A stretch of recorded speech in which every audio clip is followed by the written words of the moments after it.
ಅಧ್ಯಾಯದ 41ನೇ ಶ್ಲೋಕ. ಪ್ರಾಪ್ಯ ಪುಣ್ಯಕೃತಾನ್ ಲೋಕಾನ್ ಉಷಿತ್ವಾ ಶಾಶ್ವತೀ ಸಮಾಃ ಶುಚೀನಾಂ ಶ್ರೀಮತಾಂ ಗೇಹೇ ಯೋಗ ಭ್ರಷ್ಟೋಭಿಜಾಯತೆ. ಪ್ರಾಪ್ಯ ಪುಣ್ಯಕೃತಾನ್ ಲೋಕಾನ್ ಉಷಿತ್ವಾ ಶಾಶ್ವತೀ ಸಮಾಃ ಶುಚೀನಾಂ ಶ್ರೀಮತಾಂ ಗೇಹೇ ಯೋಗ ಭ್ರಷ್ಟಃ ಅಭಿಜಾಯತೆ. ಪುಣ್ಯಕೃತಾನ್ ಲೋಕಾನ್ ಪ್ರಾಪ್ಯ, ಪುಣ್ಯಕೃತಾನ್ ಲೋಕಾನ್ ಪ್ರಾಪ್ಯ, ಪುಣ್ಯದ ಕೆಲಸವನ್ನ ಮಾಡಿರ್ತಕ್ಕಂಥ ವ್ಯಕ್ತಿಗಳು ಅವರ ಲೋಕವನ್ನ ಹೊಂದಿ. ಪುಣ್ಯಕೃತಾನ್ ಲೋಕಾನ್ ಪ್ರಾಪ್ಯ ಅಂದ್ರೆ ಈಗ ಸಾಧನೆ ಪೂರ್ತಿ ಮಾಡಿಲ್ಲ, ಅರ್ಧಂಬರ್ಧ ಸಾಧನೆ ಮಾಡಿದ್ದಾರೆ, ಅವರ ಪರಿಸ್ಥಿತಿ ಏನು ಅಂತ ಅರ್ಜುನನ ಪ್ರಶ್ನೆ.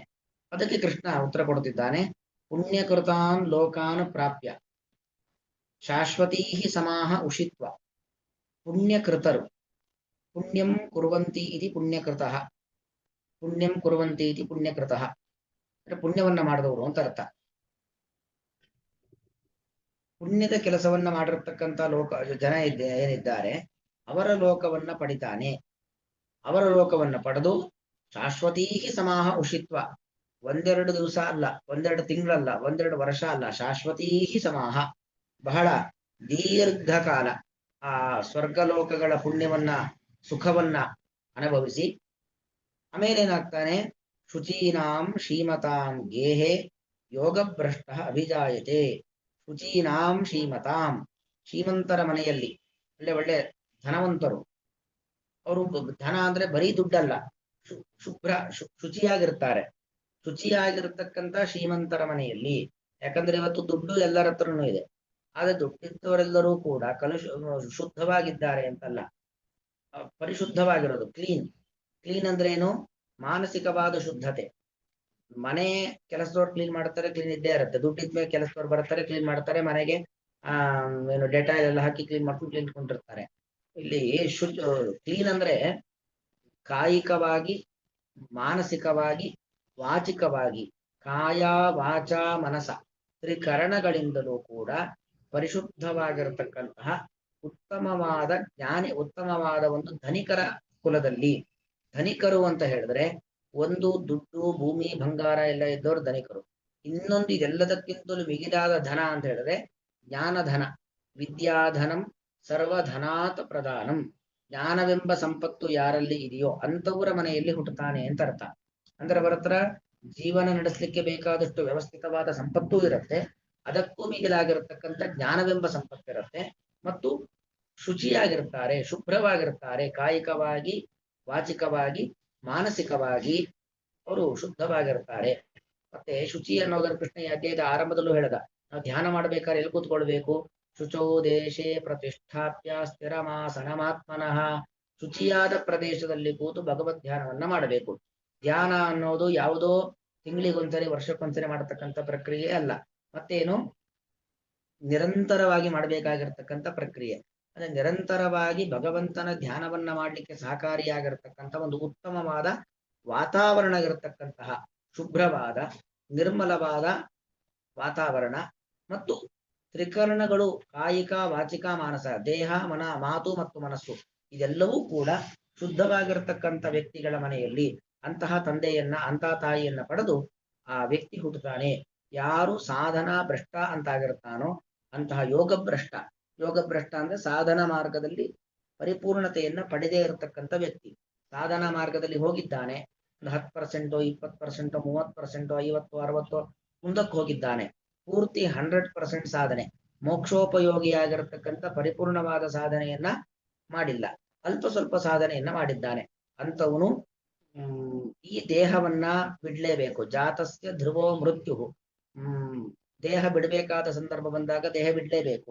ದೇಹ ಬಿಟ್ಟ ನಂತರದಲ್ಲಿ ಯಾತನಾ ದೇಹವನ್ನ ಪಡೆದುಕೊಂಡವನಾಗಿ ಒಳ್ಳೆ ಲೋಕಗಳಲ್ಲಿ ಪುಣ್ಯಕೃತಾನ್, ಪುಣ್ಯಕೃತರು ಅಂದ್ರೆ ಪುಣ್ಯದ ಕೆಲಸವನ್ನ ಮಾಡ್ತಕ್ಕಂಥವ್ರು, ಉತ್ತಮ ವ್ಯಕ್ತಿಗಳು. ಪುಣ್ಯವನ್ನ ಮಾಡ್ತಕ್ಕಂಥ ವ್ಯಕ್ತಿಗಳು ಅಂತ ಏನಿದ್ದಾರೆ, ಪುಣ್ಯಮೇವ ಕುರುವಂತಿ ಇತಿ ಪುಣ್ಯಕೃತಃ. ಆ ಪುಣ್ಯವನ್ನ ಮಾತ್ರ ಮಾಡೋ, ಕೆಟ್ಟ ಕೆಲಸ ಮಾಡೋದೇ ಇಲ್ಲ, ಬರೀ ಪುಣ್ಯ ಕೆಲಸಗಳನ್ನೇ ಮಾಡ್ತಾರೆ. ಅಥವಾ ಪುಣ್ಯ ಕೃತರಿಗೆ ಸಿಗ್ತಕ್ಕಂಥ ಲೋಕ, ಅಂತ ಲೋಕಗಳಿಗೆ ಹೋಗ್ತಾನೆ. ಅದಕ್ಕೆ ನೋಡಿದ್ರೆ ಬಹುವಚನ ಅಲ್ಲಿ. ಯಾಕಂದ್ರೆ ಸ್ವರ್ಗ ಅಂದ್ರೆ ಒಂದಲ್ಲ, 21 ರೀತಿಯಾಗಿರ್ತಕ್ಕಂಥ ಸ್ವರ್ಗಗಳಿದ್ದಾವೆ. ಸ್ವಹ, ನಾಕಹ, ತ್ರಿದಿವಹ, ಬೇರೆ ಬೇರೆ ಹೇಳ್ತಿರೊಟ್ಟು 21 ರೀತಿಯಾಗಿರ್ತಕ್ಕಂತಹ ಸ್ವರ್ಗಗಳು. ಹಾಗೆ 21 ರೀತಿಯಾಗಿರ್ತಕ್ಕಂಥ ನರಕಗಳು. ಪಾಪಿಗಳು 21ರಲ್ಲಿ ಯಾವುದಾದ್ರೂ ಒಂದಲ್ಲ ನರಕ, ನರಕದಿಂದ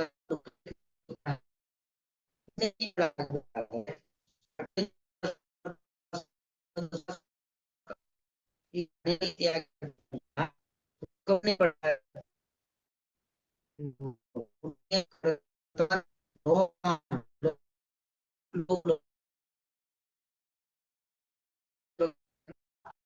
ಪುಣ್ಯವನ್ನ ಮಾಡಿರ್ತಕ್ಕಂಥ ವ್ಯಕ್ತಿಗಳು ಪಡೆಯುವಂತಹ ಲೋಕ ಆ ಒಂದಲ್ಲ, ಅನೇಕ ಅನೇಕ ರೀತಿಯಾಗಿರ್ತಕ್ಕಂತಹ ಲೋಕಗಳನ್ನ ಪಡಿತಾರೆ.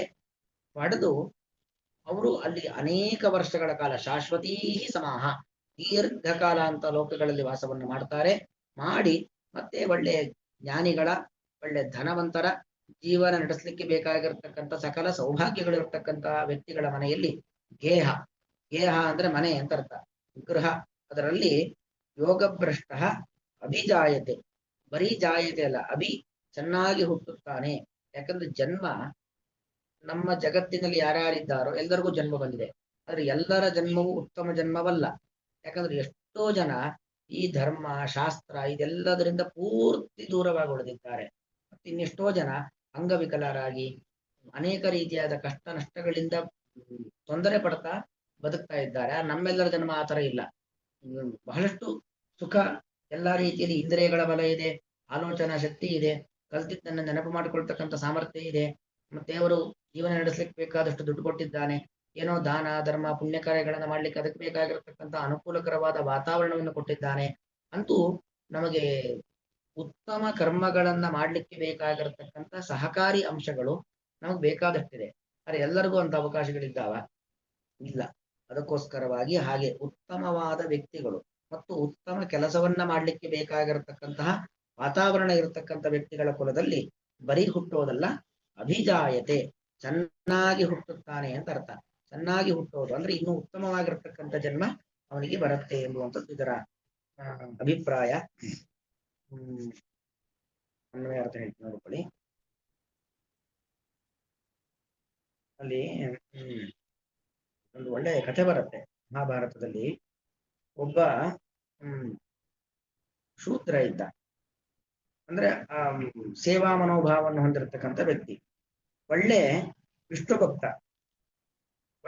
ಭಕ್ತ, ಅದರ ಜೊತೆಗೆ ಒಳ್ಳೆ ಧನಿಕ, ಭಗವಂತನಲ್ಲಿ ಭಕ್ತಿಯೂ ಇದೆ, ದುಡ್ಡು ಕೂಡ ಇದೆ. ಆದರೆ 1 ರೂಪಾಯಿ ಖರ್ಚು ಮಾಡೋದಿಲ್ಲ. ಅಂದ್ರೆ ತುಂಬಾ ಜಿಪಣ, ಆ ರೀತಿಯಾಗಿರ್ತಕ್ಕಂಥವನು. ಅಂದ್ರೆ ದೇವರು ಬೇಕಾದಷ್ಟು ಸಂಪತ್ತು ಕೊಟ್ಟಿದ್ದಾನೆ, ಆದ್ರೆ ಸಂಪತ್ತನ್ನ ಸದ್ವಿನಿಯೋಗ ಮಾಡ್ಲಿಕ್ಕೆ ಬೇಕಾಗಿರ್ತಕ್ಕಂಥ ಬುದ್ಧಿ ಇಲ್ಲ ಅವನಿಗೆ. ಸಂಪತ್ತನ್ನ ಖರ್ಚು ಮಾಡೋದೇ ಇಲ್ಲ, ಧರ್ಮ ಕಾರ್ಯಕ್ಕೆ ಯಾವುದಕ್ಕೂ ಖರ್ಚು ಮಾಡೋದೇ ಇಲ್ಲ. ಆ ರೀತಿಯಾಗಿರ್ತಕ್ಕಂಥ ಒಂದು ಸ್ವಭಾವ ಅವನಿಗಿತ್ತು. ಅದರ ಪರಿಣಾಮದಿಂದಾಗಿ ಏನಾಯ್ತು, ಅವನು ಒಂದು ಕೀಟವಾಗಿ, ಯಾಕೆ ಸಂಪತ್ತನ್ನ ಯಾವ ರೀತಿ ವಿನಿಯೋಗ ಮಾಡಬೇಕು ಅನ್ನೋದು ಪ್ರಾಣಿಗಳಿಗೆ ಕೀಟಗಳಿಗೆಲ್ಲ ಗೊತ್ತಿಲ್ಲ. ಇವನ ಹತ್ರ ಸಂಪತ್ತಿದ್ದು ಅದನ್ನು ಹೇಗೆ ಬಳಸ್ಕೊಳ್ಬೇಕು ಅಂತ ಗೊತ್ತಿಲ್ಲ ಅಂದ್ಮೇಲೆ ಅವನಿಗೆ ಕೀಟ ಜನ್ಮವೇ ಸರಿ ಅಂತ ಹೇಳಿ ಆ ಕೀಟ ಜನ್ಮ ಎಂಬುದು ಅವನಿಗೆ ಬರುತ್ತೆ. ಆ ಕೀಟ ಇದೆಯಲ್ಲ, ಅವನು ನೋಡಿ ಹಿಂದೆ ವಿಷ್ಣು ಭಕ್ತನಾಗಿದ್ದ, ಆ ವಿಷ್ಣು ಆಗಿದ್ದ, ಆದರೆ ಸಂಪತ್ತನ್ನ ಸದ್ವಿನಿಯೋಗ ಮಾಡಿಲ್ಲ. ಸಂಪತ್ತನ್ನ ಸದ್ವಿನಿಯೋಗ ಮಾಡಿಲ್ಲ ಅನ್ನೋ ಕಾರಣಕ್ಕೋಸ್ಕರವಾಗಿ ಒಂದು ಕೀಟ ಜನ್ಮ ಬಂತು. ಆದರೆ ಅವನು ವಿಷ್ಣು ಭಕ್ತನಾದದ್ದರಿಂದಾಗಿ ಆ ಕೀಟ ವೇದವ್ಯಾಸ ದೇವರ ಕಣ್ಣಿಗೆ ಬಿತ್ತು. ಆ ವೇದವ್ಯಾಸ ದೇವರ ಕಣ್ಣಿಗೆ ಬಿದ್ದಾಗ ಆ ವೇದವ್ಯಾಸ ದೇವರು ಆ ಕೀಟಕ್ಕೆ ಹೇಳ್ತಿದ್ದಾರೆ, ನೀನು ನನ್ನ ಭಕ್ತ, ನಿನಗೆ ಈ ಕೀಟ ಜನ್ಮ ಬೇಡ, ನಿನಗೆ ಒಳ್ಳೆ ಮನುಷ್ಯ ಶರೀರವನ್ನು ಕೊಟ್ಟು ಸಿಂಹಾಸನದಲ್ಲಿ ಕೂರಿಸ್ತೇನೆ ಅಂತ ಹೇಳಿದಾಗ ಆ ಕೀಟ ಹೇಳುತ್ತೆ, ನನಗೆ ಆ ಸಿಂಹಾಸನ ಬೇಡ. ಯಾಕಂದ್ರೆ ನಾನು ಈ ಕೀಟವಾಗಿಯೇ ಬದುಕ್ತೇನೆ. ಯಾಕಂದ್ರೆ ಮತ್ತೆ ನಾನು ಮನುಷ್ಯನಾಗಿ ಹುಟ್ಟಿದ್ರೆ ಮತ್ತೆ ಅದೇ ರೀತಿಯಾಗಿರತಕ್ಕಂಥ ಒಂದು ಸಂಪತ್ತಿನ ಮೇಲೆ ವ್ಯಾಮೋಹ, ಖರ್ಚು ಮಾಡಬಾರದು ಎಂತಕ್ಕಂಥ ಒಂದು ಜಿಪುಣತನ, ಅದೆಲ್ಲ ನನಗೆ ಬಂದ್ಬಿಡತ್ತೆ. ಅದಕ್ಕೋಸ್ಕರ ನಾನು ಈ ಕೀಟವಾಗೇ ಇರುತ್ತೇನೆ ಅಂತ ಹೇಳಿ ಅದು ಕೀಟವಾಗೇ ಇರುತ್ತೆ. ಆದರೆ ರಾಜನಾಗ್ತಕ್ಕಂಥ ಒಂದು ಯೋಗ, ವಿಷ್ಣು ಭಕ್ತನಾದದ್ದರಿಂದ ಪೂರ್ವ ಜನ್ಮದಲ್ಲಿ ರಾಜನಾಗ್ತಕ್ಕಂಥ ಯೋಗ ಇರುತ್ತೆ. ಅದಕ್ಕೆ ವೇದವ್ಯಾಸ ದೇವರು ಆ ಕೀಟವನ್ನೇ ಸಿಂಹಾಸನದಲ್ಲಿ ಕೂರಿಸಿ ಪಟ್ಟಾಭಿಷೇಕ ಮಾಡಿ ರಾಜನನ್ನಾಗಿ ಮಾಡ್ತಾರೆ. ಒಂದು ಕೀಟದ ಮೂಲಕವಾಗಿ ಜಗತ್ತನ್ನ ಆಳಿಸಿದ್ದಾರೆ ವೇದವ್ಯಾಸ ದೇವರು. ನಮ್ಗೆ ಹಿಂದೆ ಕರೋನಾದ ಸಂದರ್ಭದಲ್ಲಿ ಅನುಭವ ಆಯ್ತು. ಒಂದು ಕೇವಲ ಆ ಒಂದು ವೈರಸ್ ಇಡೀ ಜಗತ್ತನ್ನ ಆಳಿತ್ತು. ಅದಕ್ಕೆ ಹೆದರಿ ಇಡೀ ಜಗತ್ತು ಸ್ತಬ್ಧವಾಗಿತ್ತು. ಆದ್ರೆ ಕೀಟದ ಮೂಲಕವಾಗಿ ಜಗತ್ತನ್ನ ಆಳಿಸಿದ್ದು ಹಿಂದೆನೇ ನಡೆದಿತ್ತು. ಆದ್ರೂ ವಿಷ್ಣು ಭಕ್ತನಾದದ್ದರಿಂದಾಗಿ ರಾಜನಾದ, ಕೀಟನಾಗಿದ್ದೇ ರಾಜನಾದ. ಮತ್ತೆ ಮುಂದಿನ ಜನ್ಮದಲ್ಲಿ ರಾಜನಾಗಿ ಮುಂದವನೇನಾಗ್ತಾನೆ, ಆ ಇದಕ್ಕೆ ಹೋಗ್ತಾನೆ, ಎಲ್ಲಿಗೆ? ವೈಕುಂಠಕ್ಕೆ ಹೋಗ್ತಾನೆ. ಅಂದ್ರೆ ಭಗವಂತನಿಗೆ ಮುಂದೆ ಹೇಳಿ ನಮೇ ಭಕ್ತ ಪ್ರಣಶ್ಯತಿ, ನನ್ನ ಭಕ್ತ ಅಂತ ಆದ್ರೆ ಅವನಿಗೆ ಯಾವತ್ತೂ ಪ್ರಕೃಷ್ಟವಾದ ನಾಶ ಇಲ್ಲ. ಅವನ ಪ್ರಾರಬ್ಧಕ್ಕನುಗುಣವಾಗಿ ಏನೋ ಅಲ್ಪ ಸ್ವಲ್ಪ ಕೆಟ್ಟ ಜನ್ಮಗಳು ಬರಬಹುದು, ತೊಂದರೆ ತಾಪತ್ರಯಗಳು ಬರಬಹುದು, ಆದರೆ ಎಂದೆಂದೂ ನನ್ನ ರಕ್ಷಣೆಯಲ್ಲಿದ್ದೇ ಇರ್ತಾನೆ. ನಾನು ಅವನನ್ನ ಕಾಪಾಡ್ತೀನಿ. ನಮೇ ಭಕ್ತ ಪ್ರಣಶ್ಯತಿ, ನನ್ನ ಭಕ್ತನಿಗೆ ಎಂದೂ ತೊಂದರೆ ಆಗೋದಿಲ್ಲ ಎಂಬುದಾಗಿ ಕೃಷ್ಣ ಹೇಳತಕ್ಕಂಥ ಮಾತುಗಳು. ಹಾಗೆ ನೋಡಿ, ವಿಷ್ಣು ಭಕ್ತಿ ಇದ್ದದ್ದರಿಂದಾಗಿ ಕೀಟನಾಗಿಯೇ ರಾಜನಾಗ್ತಕ್ಕಂಥ ಒಂದು ಸೌಭಾಗ್ಯ ಬಂತು. ಕೀಟನಾಗಿ ರಾಜನಾಗ್ತಕ್ಕಂಥ ಸೌಭಾಗ್ಯ, ಮತ್ತೆ ಮುಂದಿನ ಜನ್ಮದಲ್ಲಿ ರಾಜನಾಗಿ ಮತ್ತಷ್ಟು ವಿಷ್ಣು ಭಕ್ತಿಯನ್ನು ಹೊಂದಿ ಮೋಕ್ಷಕ್ಕೆ ಹೋಗಲಿಕ್ಕೆ ಬೇಕಾಗಿರತಕ್ಕಂಥ ಒಂದು ಸಾಧನೆಯನ್ನ ಆ ವ್ಯಕ್ತಿ, ಅಂದ್ರೆ ಆ ಒಬ್ಬ ಜೀವಿ ಮಾಡ್ದ ಅಂತ. ಹೀಗೆ ಭಗವಂತನಲ್ಲಿ ಯಾರು ಭಕ್ತಿಯನ್ನ ಇಟ್ಟಿರ್ತಾರೋ ಅವರಿಗೆ ಎಂದೆಂದೂ ಕೆಟ್ಟದಾಗೋದಿಲ್ಲ. ಈ ಅಧ್ಯಾಯದಲ್ಲಿ ಹಿಂದೆ ಬಂತು, ಯೋಮಾಂ ಪಶ್ಯತಿ ಸರ್ವತ್ರ ಸರ್ವಂ ಚ ಮೇ ಪಶ್ಯತಿ ತಸ್ಯಾಹಂ ನ ಪ್ರಣಶ್ಯಾಮಿ ಸಚ ಮೇ ನ ಪ್ರಣಶ್ಯತಿ. ಅಂದ್ರೆ ತಸ್ಯಾಹಂ ನ ಪ್ರಣಶ್ಯಾಮಿ, ನನ್ನ ಭಕ್ತ ಎಂದೆಂದೂ ಪ್ರಕೃಷ್ಟವಾದ ನಾಶವನ್ನು ಹೊಂದೋದಿಲ್ಲ, ನನಗೆ ಒಳ್ಳೆಯದೇ ಆಗತ್ತೆ ಎಂಬುದಾಗಿ. ಹಾಗೆ ಇಲ್ಲೂ ಕೂಡ ಒಳ್ಳೆಯದೇ ನನಗಾಗಿದೆ ಅನ್ನಲಿಕ್ಕೆ ಈಗ ಅನೇಕ ದೃಷ್ಟಾಂತಗಳು. ಪ್ರಾಪ್ಯ ಪುಣ್ಯಕೃತಾನ್ ಲೋಕಾನ್ ಉಷಿತ್ವಾ ಶಾಶ್ವತೀ ಸಮಾಹ ಶುಚೀನಾಂ ಶ್ರೀಮತಾಂ ಗೇಹೇ ಯೋಗ ಭ್ರಷ್ಟೋ ವಿಜಾಯತೆ. ಹೇಗೆ ಹಿಂದಿನ ಶ್ಲೋಕ ನಾವು ಯಾವತ್ತೂ ನೆನಪಿಟ್ಟುಕೊಳ್ಬೇಕಾದದ್ದು, ನಹಿ ಕಲ್ಯಾಣ ಕೃತ್ ಕಶ್ಚಿತ್ ದುರ್ಗತಿಂ ತಾತ ಗಚ್ಚತಿ, ಆ ಒಂದು ಲೈನು. ಹಾಗೆ ಇಲ್ಲೂ ಕೂಡ ಎರಡನೇ ಸಾಲು, ಶುಚೀನಾಂ ಶ್ರೀಮತಾಂ ಗೇಹೇ ಯೋಗ ಭ್ರಷ್ಟೋ ವಿಜಾಯತೆ, ಉತ್ತಮ ವ್ಯಕ್ತಿಗಳು ಇನ್ನೂ ಉತ್ತಮ ಕುಲದಲ್ಲಿ ಹುಟ್ಟುತ್ತಾರೆ ಎಂಬ ಒಂದು ಅಂಶವನ್ನು ಹೇಳ್ತಕ್ಕಂಥದ್ದು ಈ ಸಾಲು. ಉತ್ತಮವಾದ ಭಗವಂತನಲ್ಲಿ ಭಕ್ತಿಯನ್ನು ಹೊಂದಿದ್ದಾರೆ, ಉತ್ತಮ ಕೆಲಸವನ್ನ ಮಾಡ್ತಾ ಇದ್ದಾರೆ, ಧಾರ್ಮಿಕರಾಗಿದ್ದಾರೆ ಅಂದ್ರೆ ಇನ್ನೂ ಇನ್ನೂ ಇನ್ನೂ ಉತ್ತಮವಾದ ಜನ್ಮವನ್ನೇ ಪಡಿತಾರೆ ಹೊರತು ಇನ್ನು ಅಧಮ ಜನ್ಮವನ್ನ ಪಡೆಯೋದಿಲ್ಲ.